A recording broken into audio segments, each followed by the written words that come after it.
I never thought finding a new apartment would lead me down this path. Denver's rent hikes left me scrambling to find something affordable, and after weeks of endless browsing, I was frustrated, desperate even. That's when I discovered Nextdoor, a platform supposedly full of helpful locals and community support. I downloaded the app with the hope of finding leads on apartments within my price range, maybe even some neighborhood advice. It was a last-ditch effort to find a place I could actually afford, and I was feeling cautiously optimistic. Scrolling through posts and offers, I saw comments from people sharing insights about the area, offering tips on places to look, a few even suggesting they'd heard of vacancies.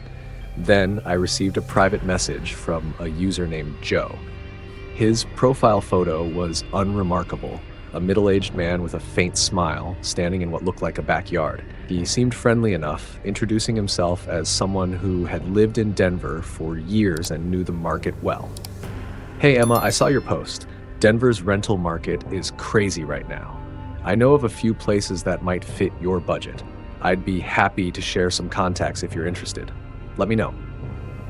His message seemed like a godsend. Here was someone willing to help out a stranger, someone who understood the challenges of finding a place in the city. I thought, what's the harm in accepting help? We exchanged a few more messages and I gave him my number so we could chat more easily. As soon as I sent him my number, I felt a strange chill, something small, like a whisper of warning. I brushed it off as nerves. Moving to a new apartment was stressful enough without adding paranoia to the mix. Joe seemed like just another friendly person in the neighborhood, someone willing to lend a hand. Within minutes, though, my phone buzzed.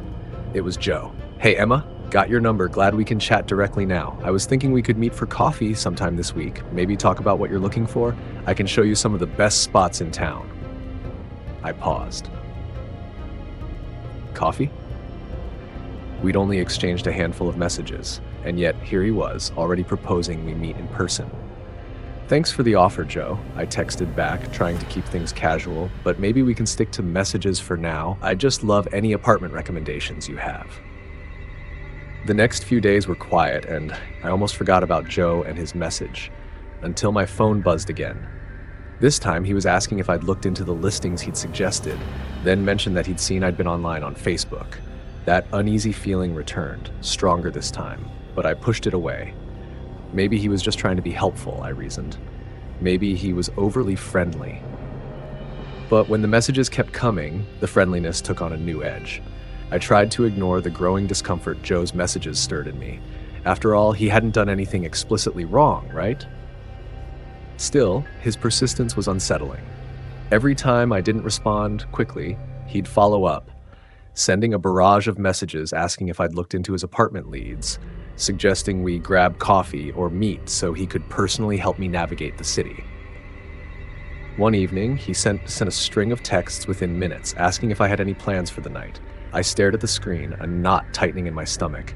It wasn't just a question from a helpful neighbor anymore. It felt invasive. I typed out a polite response, something vague about being busy and needing time to decide. But as soon as I hit send, his reply came back almost instantly. "You seem busy a lot, Emma. It's a shame you don't want to meet. People can't really trust someone until they've met in person, you know?"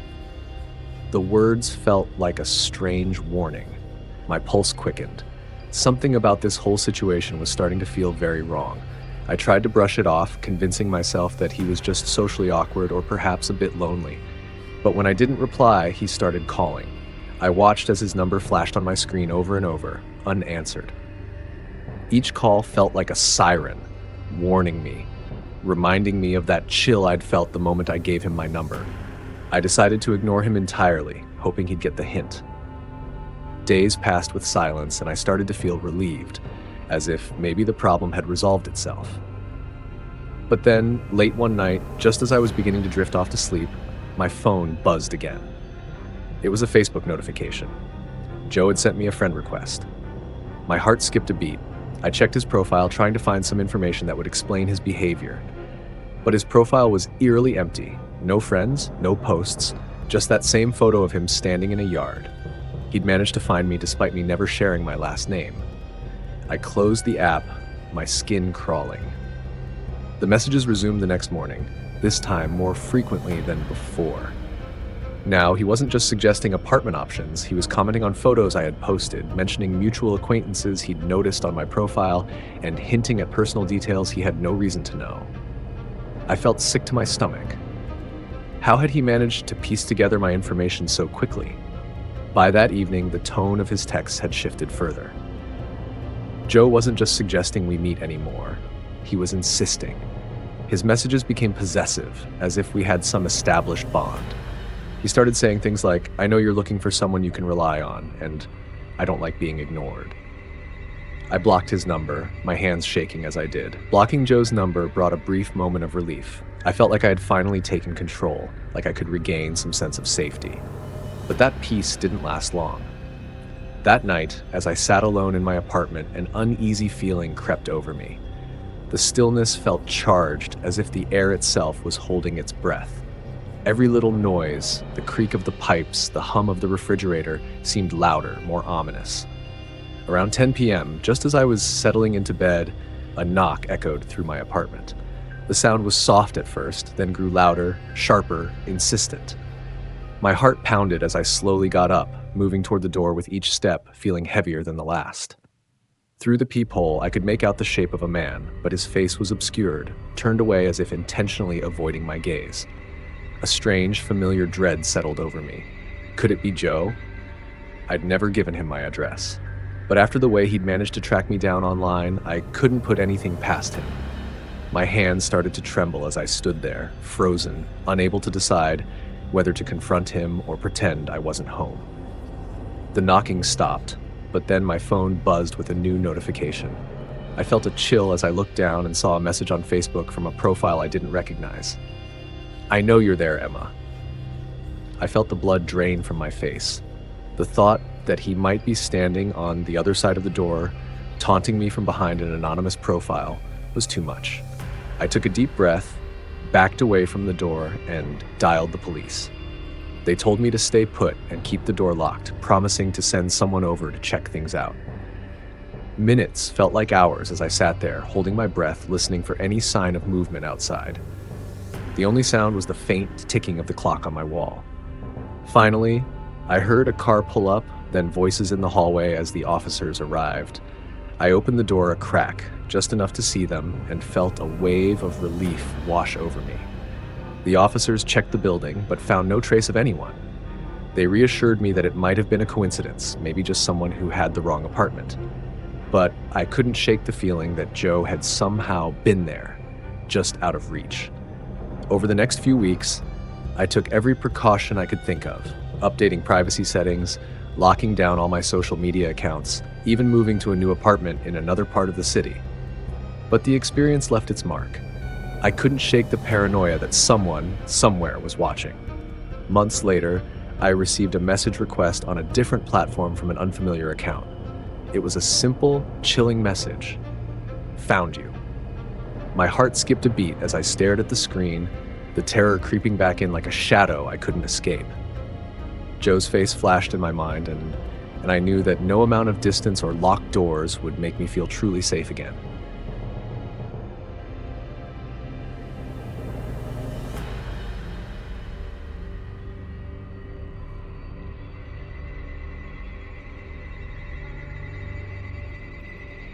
When I look back, it seems impossible that it all started with something as innocent as a summer afternoon. I remember the heat pressing down on us as my sister Sarah and I played on our street. We were young then, just two kids, running through front yards and laughing as we chased each other past familiar houses, not a care in the world.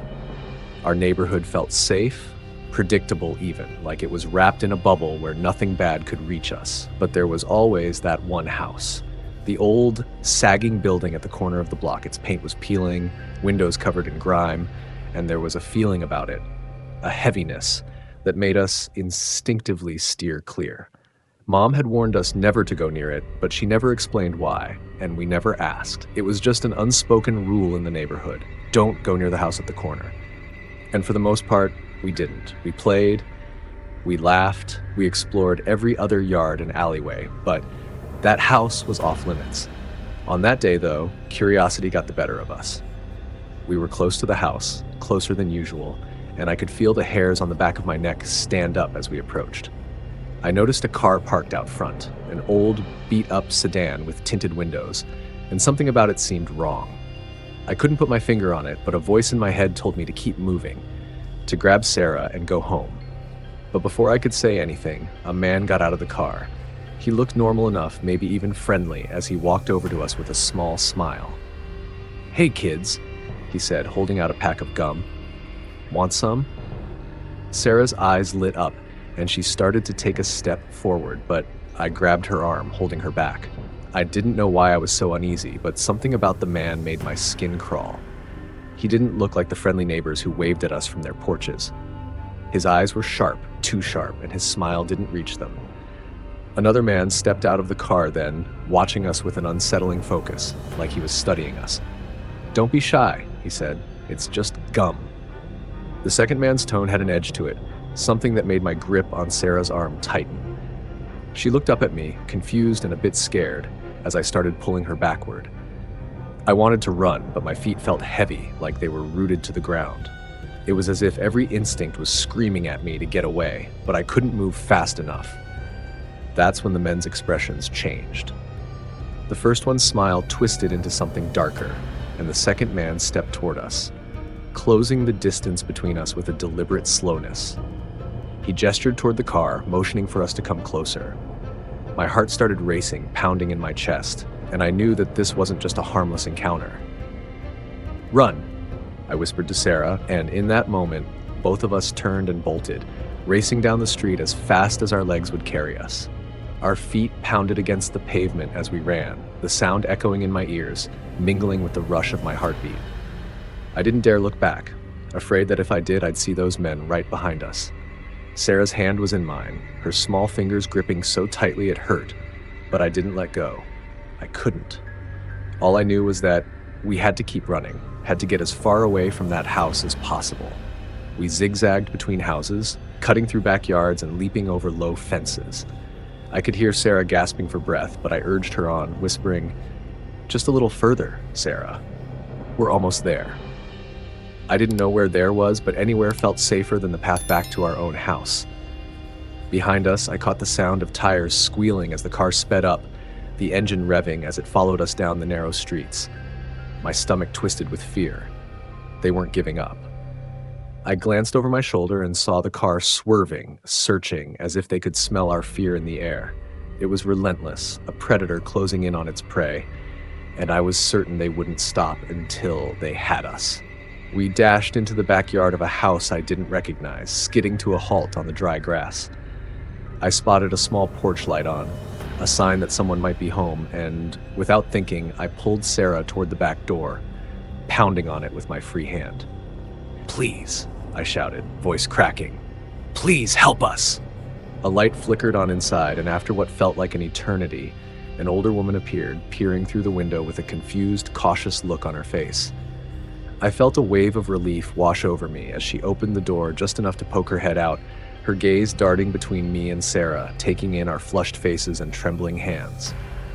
"Are you two all right?" she asked, her voice soft but wary.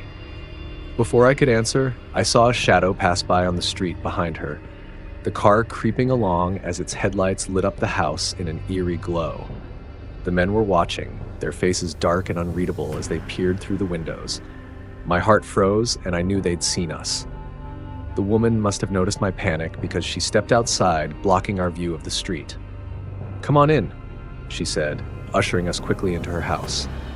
The warmth of her home felt like a small haven, and for the first time since we'd started running, I felt a flicker of safety. She shut the door behind us, locked it, and turned to face us with a mix of concern and confusion. "What happened?" she asked, and I struggled to find the words. All I could manage was, "They're following us." The woman's face grew serious, and she led us to sit down while she peeked through the window, watching as the car idled slowly past her house. I held my breath, hoping, praying that they wouldn't stop. And finally, the car picked up speed, disappearing around the corner. A few minutes later, Mom arrived, her face pale as she ran inside and pulled us both into a tight hug. She thanked the woman over and over, but I barely heard them. All I could think about was the look in the men's eyes as they passed, the silent threat that hung heavy in the air. Years passed, but the memory of that day never faded. For Sarah and me, that summer afternoon cast a long shadow over our lives. We grew up, went to school, made friends, and moved on with life as best we could. But something about those men and their car lingered in the back of our minds. Every dark corner, every slow-moving vehicle that seemed to watch us a moment too long sent a chill down our spines. As teenagers, we never talked about it much, as if ignoring it would make it go away. But the fear was always there, buried under the surface. We both became cautious, some might say overly cautious, but how could we not be? That day had been our first taste of real danger, and it had left scars deeper than either of us cared to admit. One evening, when I was in high school, I was walking home after a late study session. The streets were empty, the glow of the streetlights casting eerie shadows across the road. I was almost home when I noticed a car slowly rolling down the street behind me. My stomach clenched, and my mind raced back to that day. The car looked different, but the feeling was the same. Dark windows, the silhouette of someone inside watching, waiting. My steps quickened, my pulse racing as I kept glancing over my shoulder, hoping I was just imagining things. As I reached our driveway, the car slowed to a stop just past my house, lingering there for what felt like an eternity. I froze, watching from the shadows, praying they wouldn't see me. Eventually, the car pulled away, but the encounter left me shaken, a reminder that we were never truly safe. Sarah had similar experiences over the years. Once, she swore she saw one of the men in a grocery store, watching her from the end of an aisle before disappearing into the crowd. Another time, she was convinced someone followed her car for miles before finally taking an exit. We couldn't prove it was them, but we knew, deep down, that they hadn't forgotten us. One night, Sarah and I sat in the living room, talking about it for the first time in years. She confessed her own fears, the way she felt like they were still watching, still waiting. We tried to laugh it off, telling ourselves it was all just paranoia. But deep down, we both knew the truth. Our mother still worried too. She knew what we'd been through, and though she tried to shield us from her own fears, we could see it in the way she double-checked the locks every night, or how her eyes lingered on unfamiliar cars in the neighborhood. To this day, I'm haunted by the thought that they could be out there, somewhere, still watching. We escaped them once, but I can't shake the feeling that we're living under a shadow that might never fully disappear. It's a quiet, persistent terror that lives in the corners of our minds, keeping us looking over our shoulders, wondering if the past might one day catch up with us. And in those moments of darkness, when the streets are empty and quiet, I swear, I can still feel their eyes on me, waiting.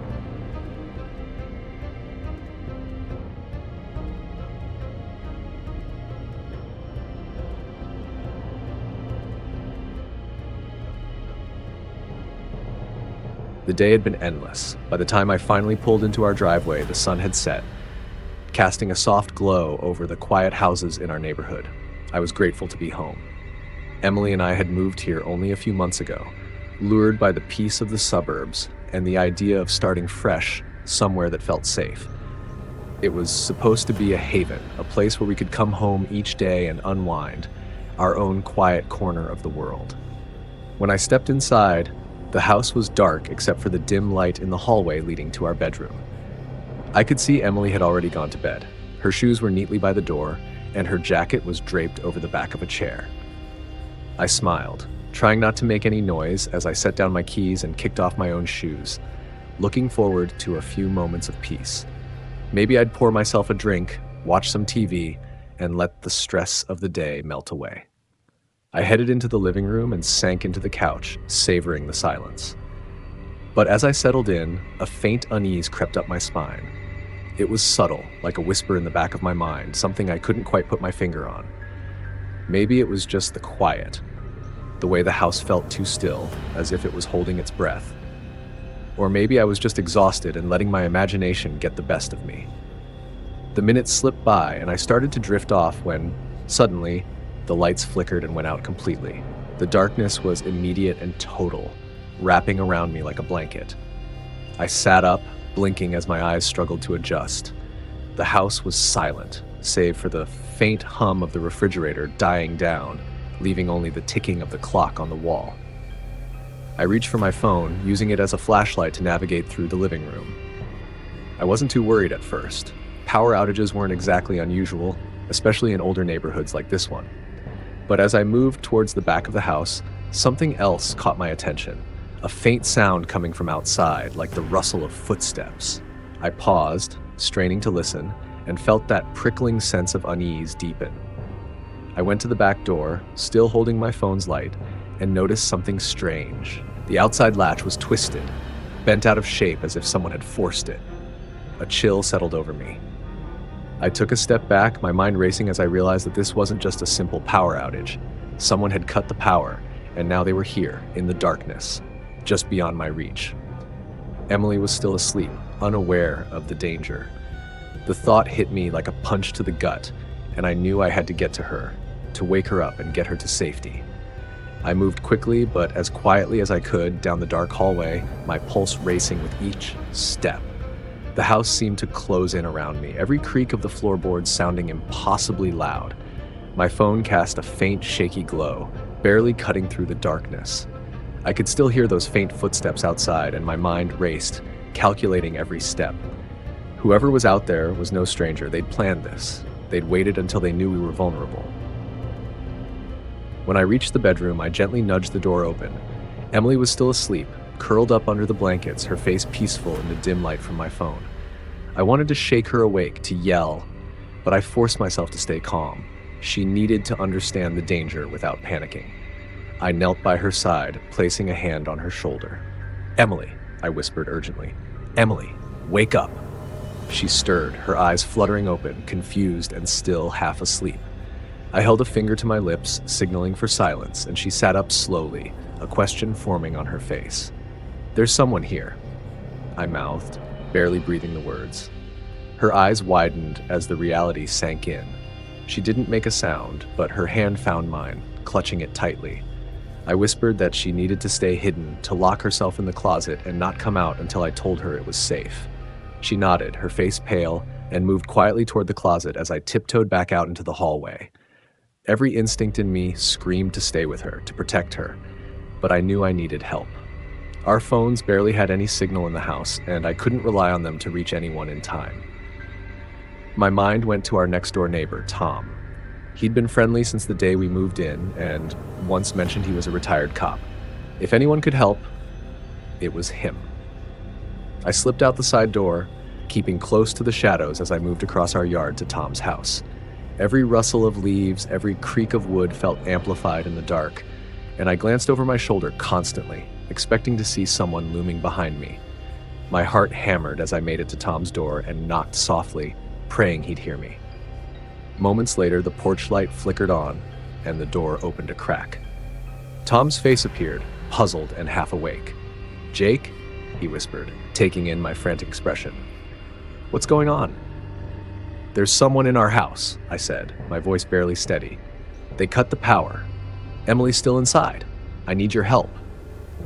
Tom didn't hesitate. He grabbed his phone, calling the police immediately, and then grabbed a flashlight and stepped out with me. Together, we crept back toward my house, his presence a comfort, but it did little to quell the fear twisting in my stomach. As we approached, a sudden noise shattered the silence, a loud crash from within. I froze, dread washing over me.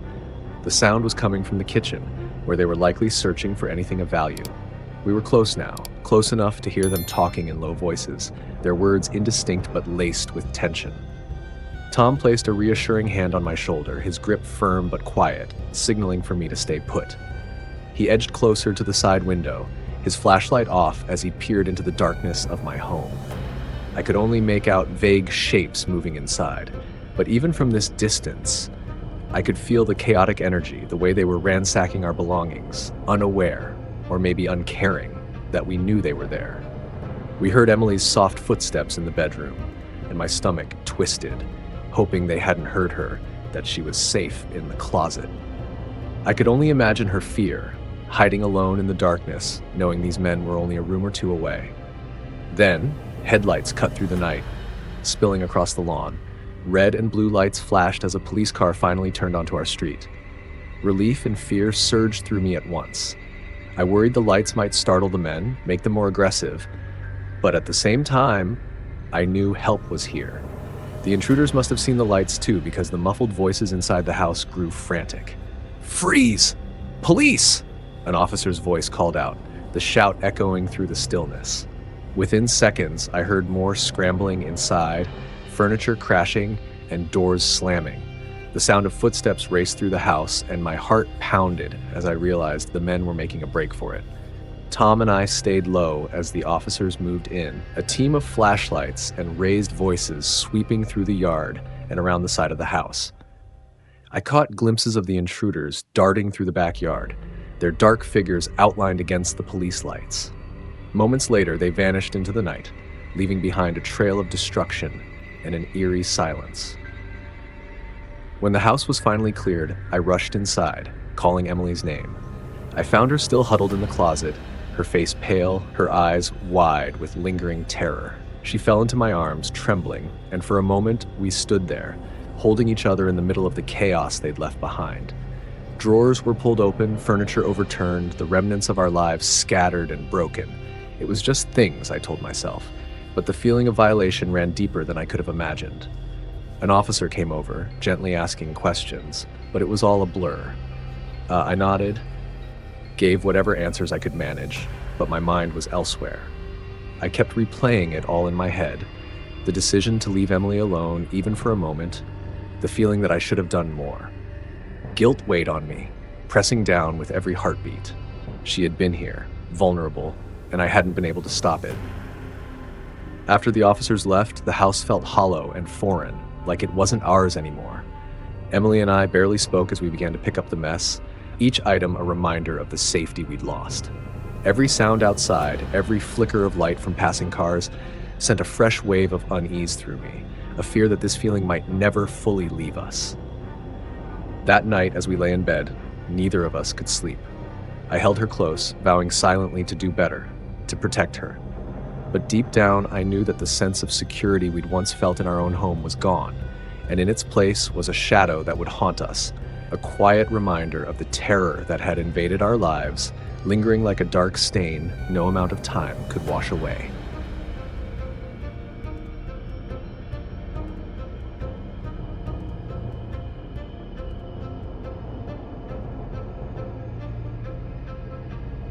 The rain had been pounding against the house for hours by the time the power went out. I was sitting alone in the basement, my parents' old musty storage space turned into a makeshift apartment. It wasn't much, but it was private, and after moving back home, that was enough. Tonight, though, with the storm raging outside, it felt less like a sanctuary and more like a cage. The lights flickered a few times before plunging me into darkness. I sighed, fumbling for my phone to use as a flashlight. The faint, cold light illuminated the small room, casting shadows that danced along the walls with each flicker of lightning through the tiny basement window. I tried to convince myself it was nothing, just a power outage like any other. But the heavy silence after the hum of electricity faded felt ominous, amplifying every creak and groan of the house above me. I stood up, stretching my legs and trying to shake off the unease that had settled in. The rain hammered against the window, each drop sounding like a drumbeat. Just as I was about to sit back down, I heard it, a soft scratching at the window, barely audible over the sound of the storm. I froze, straining to listen. It could have been anything, maybe even a branch blown by the wind, but something about the noise felt wrong.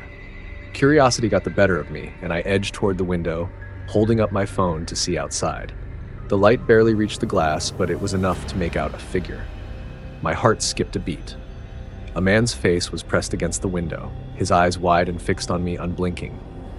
Water dripped from his hair, and his expression was blank, almost empty, save for the faint hint of a smile tugging at the corners of his mouth.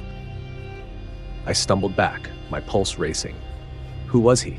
And why was he just standing there, staring at me like that? The man didn't move. He just watched, the rain running down his face, his eyes locked onto mine with a chilling intensity.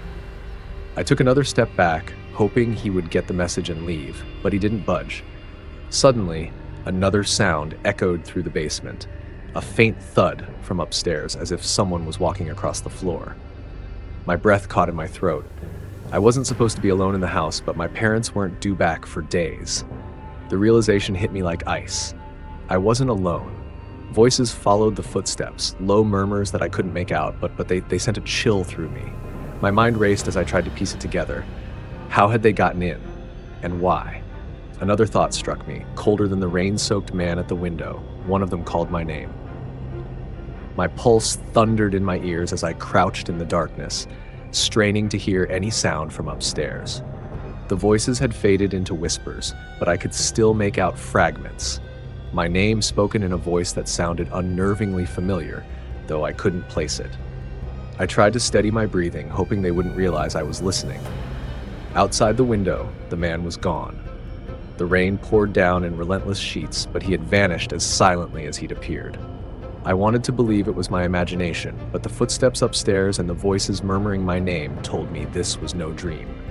My phone screen glowed in the darkness, and I opened it cautiously, but there was no signal.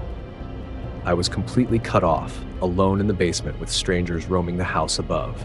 The silence hung heavy in the air as if the whole house was holding its breath. My mind raced, piecing together options. Should I hide and wait it out, hoping they'd leave or try to find a way out? The small basement window was my only escape, and the thought of crawling out into the storm, not knowing who else might be lurking outside, filled me with dread. But the alternative, staying here, trapped, was worse. A loud crash from above made me jump, followed by a shout and the sound of hurried footsteps. They were searching the house, opening doors, knocking things over. I could almost hear the frustration in their movements, the way they muttered to each other in hushed, angry tones. I needed to move before they decided to come down here. Keeping my phone light low, I moved toward the back of the basement where the window was. It was small, barely big enough for me to squeeze through, but it was my only chance. I reached the window, struggling to unlock it. The latch was rusted, barely budging under my desperate grip. Behind me, I heard another door slam and more voices, now growing closer, each word sharp and accusing. "Where is he?" one of them hissed, his voice thick with irritation. "He has to be here somewhere. We know he's down here." Panic shot through me as I yanked on the window, finally prying it open with a groan of rusted metal. The rain poured in, soaking my hands as I lifted myself up, struggling to wedge my shoulders through the narrow frame. I could feel the cold night air prickling my skin, mingling with the pounding fear in my chest. Halfway through the window, I heard footsteps at the top of the basement stairs. They were coming for me. Summoning every ounce of strength, I pushed myself the rest of the way out, tumbling onto the wet grass outside. The storm lashed against me, soaking me to the bone, but I didn't stop. I staggered to my feet, glancing back only once to see a shadowed figure in the window, watching me with a look that made my blood run cold. The rain drenched me as I sprinted across the yard, the storm swallowing every sound but the roar of thunder. I stumbled, slipping in the mud, but I pushed myself up, my heart racing with the instinct to keep moving, to get as far from the house as possible. My only thought was to find help, anyone who could pull me out of this nightmare. Ahead, I saw the faint glow of a porch light in the neighbor's yard. I pushed myself harder, my lungs burning as I closed the dents. My fist pounded on their door, each knock desperate and frantic. "Please, help! They're in my house!" I shouted, my voice raw with panic. For a moment, it felt like the storm would drown me out, that no one would hear. Finally, the door cracked open, and Mr. Davis, my elderly neighbor, peered out, his face scrunched in confusion. "What's going on, Ethan? Are you okay?" he asked, squinting through the rain. "Please call the police." I gasped, barely able to get the words out. "There are people in my house. They know my name. They're looking for me." His eyes widened, and without another word, he pulled me inside, grabbing his phone with a shaky hand. As he dialed, I stood there dripping, trembling as the reality of what was happening sank in. I could still see flashes of the shadowed figures, hear the cold way they'd called my name as if they'd known me all along. Within minutes, red and blue lights flashed down the street, cutting through the darkened storm. I let out a breath I hadn't realized I was holding, feeling a wave of relief crash over me as officers swarmed the house. I watched from Mr. Davis's window, praying they'd catch whoever had invaded my home. The lights moved in a chaotic blur, officers spreading out across the yard, some disappearing inside with flashlights. But as the minutes ticked by, my hope began to drain. One by one, the officers came out, their expressions tense but not victorious. The lead officer approached the porch, shaking his head slightly as he looked up at me. "We've checked every room," he said. "There's no one inside." I stared at him, a hollow feeling spreading through my chest. "But I saw them. I heard them talking. They knew my name. One of them was right outside my window." The officer's expression softened, but there was a hint of doubt in his eyes. "We found signs of forced entry at the back door, but there's no one here now. They must have known we were coming and slipped away in the storm." I nodded numbly, though it didn't feel real. How could they have disappeared so quickly, leaving no trace but a broken latch and scattered belongings? And more than that, how had they known my name? As the police finished their search, I returned to the basement, the once familiar room now tainted with an unshakable fear. Every shadow seemed to stretch toward me. Every creak felt like an echo of those strangers. I lay awake until dawn, the memory of their voices still whispering in my mind. Days passed, and while life seemed to return to normal, the questions lingered. Who were they? How had they known me? And why had they come? I never found answers. All that remains is the uneasy silence that fills the basement at night, a reminder of that rainy night, of the faces in the dark.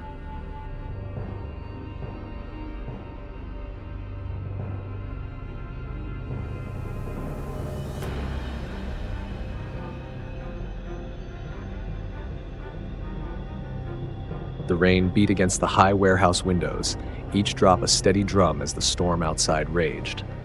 I'd grown used to the eerie quiet of this place, where shadows stretched long across endless rows of crates and metal shelving. But tonight, the silence felt different, heavier, like it was pressing down on me. The thunder roared in the distance, rattling the windows, and for a moment, I could almost feel the floor shake beneath me. This old warehouse was a lonely place to be posted, but I didn't mind the solitude most nights. I was the only security guard here, tasked with keeping an eye on the merchandise stacked from floor to ceiling. Most of it was harmless. Spare parts, old machinery, things no one would likely bother to steal. But the building was huge, full of places to hide, with corridors that seemed to lead nowhere, twisting and turning in a maze. I had to remind myself that the isolation was part of the job. Nothing ever happened here. Usually it was just me, my flashlight, and the sounds of the building settling, the occasional scurry of a rat in the dark. Tonight, though, something felt off. I couldn't quite put my finger on it. Maybe it was the storm or the fact that the air felt colder, more damp. As I made my rounds, the lights flickered a few times, making me pause. The fluorescence buzzed back to life, but didn't seem as steady as usual, casting jittery shadows that made the crates and metal racks look like they were moving in the corner of my eye. I pushed down the sense of unease, convincing myself it was just the storm interfering with the power lines. But as I made my way deeper into the building, I caught myself glancing over my shoulder, half expecting to see something, or someone, lurking in the darkness. I was in the back corner of the warehouse when the lights went out completely, plunging the entire building into absolute darkness. I stood still, gripping my flashlight, waiting for the emergency lights to kick in. But they didn't. It was just me and the shadows, with nothing but the distant rumble of thunder to break the silence. I flicked my flashlight on and pointed it down the nearest aisle, my heart thudding a little harder than it should have. The light carved a path through the darkness, illuminating crates and the rough concrete floor. I took a steadying breath, trying to remind myself that it was just a power outage. Then I saw it. A set of wet footprints glistening on the floor, leading from the main entrance and disappearing down one of the aisles. The sight froze me in place. I hadn't noticed them when I'd passed through this area earlier. The prints were fresh, still wet, as if someone had just walked through. I scanned the area with my flashlight, half expecting to see someone standing there, but the aisle was empty. I leaned closer, studying the footprints, trying to understand how they could have appeared without me noticing. They weren't mine. I'd been inside for hours. I followed them a few steps, noticing how they seemed to veer off toward the far end of the warehouse. That's when I caught a flicker of light just ahead, down another aisle. Like someone else was shining a flashlight, I felt a chill crawl down my spine. I stood frozen, watching the flicker of light up ahead. It was unmistakable, a beam just like mine, moving slowly, deliberately, as if someone else was making rounds through the dark warehouse. My mind raced with possibilities, none of them comforting. This place was supposed to be empty, locked up tight. No one else should be here, and I hadn't heard the door open or seen any indication that someone had entered. The light vanished as quickly as it had appeared, leaving me in complete darkness again. My grip tightened around my flashlight, and I found myself instinctively stepping backward, away from the wet footprints. I was trying to make sense of it all, convincing myself that maybe it was just a trick of the light, something reflecting off the windows. But deep down, I knew that wasn't it. I had seen it, another flashlight, moving through the aisles as if someone was mirroring my every step. I forced myself to move, keeping my own flashlight low and close to my side. I didn't want to draw attention to myself, didn't want whoever or whatever it was to know where I was. My heart pounded as I took slow, cautious steps down the aisle, following the row of metal shelves toward the exit at the far end of the building. The silence felt thicker than ever, broken only by the soft creak of my boots against the concrete floor.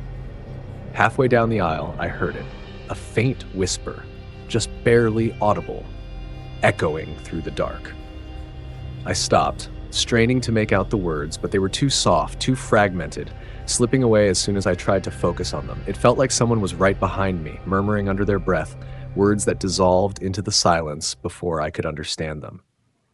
I spun around, my flashlight sweeping over crates and empty spaces, but there was no one there, just the empty aisles stretching endlessly into the darkness.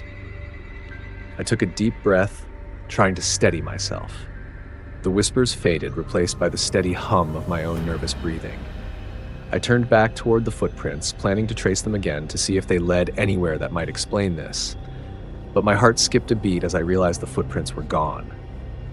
The floor was completely dry, as if they'd never been there in the first place. Another flicker of light appeared, this time much closer. The beam moved slowly, illuminating the edges of boxes and shelves as it neared me. I backed away, my breath coming faster now. I could hear a faint, rhythmic tapping like metal against metal, echoing softly through the building. It grew louder with each step the light took, and then I saw them. Two shadowy figures stepping into view, one holding a flashlight, the other gripping what looked like a crowbar.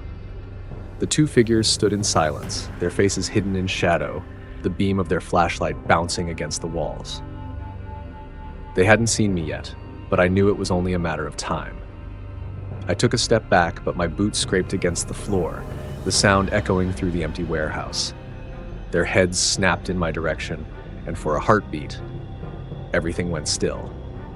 Then one of them raised the crowbar and started toward me, his steps deliberate and heavy. The other man's flashlight swung in my direction, the beam blinding as it found my face. Panic surged through me, and I turned, running as fast as I could, my own flashlight bobbing wildly as I raced down the narrow aisles.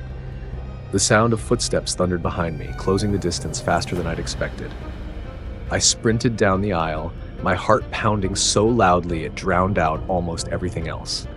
I could hear their footsteps growing closer, the harsh clanging of the crowbar against the metal shelves as one of them struck at random, each impact echoing through the warehouse. Every step I took felt like it was slower than the last, as if the air itself was thickening around me, trapping me in place. Ahead, I spotted a narrow gap between two shelves and darted into it, crouching low and turning off my flashlight. I held my breath, pressing myself as close to the wall as I could, listening to the sounds of their footsteps getting louder. I could just make out their shadows in the dim light of their flashlights, sweeping the aisle as they moved past. I willed myself to stay still, even as every nerve in my body screamed at me to run. Their voices were low, just above a whisper, but I could catch fragments of their conversation. One of them murmured, "He's got to be around here somewhere." Another replied with a chilling certainty, "He's close. I know he is." My stomach twisted. How did they know where I was? And why were they so relentless? I waited until their footsteps faded slightly. Then I slowly moved out from my hiding spot, keeping my own flashlight off. My eyes had adjusted to the darkness enough that I could make out vague shapes, the shelves and crates looming like silent sentinels in the dark. I knew I had to get to the exit, but every step felt risky, like they could turn around and spot me at any second. I glanced back, making sure they were still moving in the opposite direction, and then bolted. I took a sharp turn at the end of the aisle, running toward the emergency exit at the far end of the warehouse. The door was just ahead, illuminated by the faint glow of an exit sign, a beacon of safety in the pitch-black darkness. My fingers brushed against the handle, but before I could push it open, a figure loomed in the doorway, blocking my escape. I staggered back, stumbling over a stack of crates as the figure raised the crowbar, its shadowy outline menacing. Desperation took over, and I grabbed a loose pipe from the ground, swinging it wildly to keep them at bay. The man hesitated, just enough for me to duck and push past him, slamming the crowbar from his grip as I barreled through the door. Once outside, the storm hit me full force, rain soaking me instantly as I stumbled into the open air. I fumbled for my phone, my fingers trembling as I dialed 911. My voice shook as I explained the situation, barely able to get the words out over the roar of the rain. "They're inside. 2 men. They chased me," I managed, feeling a rush of relief as the operator assured me help was on the way. I stayed outside, shivering in the rain, watching the warehouse doors for any sign of movement. Minutes later, the red and blue lights of police cars lit up the parking lot and officers flooded inside. I waited, watching as they searched every corner, every aisle, but when they finally came back out, they wore the same expression I had seen on their faces a dozen times before. Confusion, doubt, a hint of disbelief. "There's no one in there," one of the officers said, glancing at me with a mix of sympathy and skepticism. "We found the crowbar, but no signs of anyone else. They must have slipped out during the storm." I nodded, though it didn't feel real. I could still hear their footsteps, still see the shadows moving in the corners of my vision. After that night, the company added a second guard to the night shift, but it didn't erase the memory. Now, every shadow, every creak, every storm brings me back to that moment, to the feeling that maybe, just maybe, they're still out there waiting for another chance.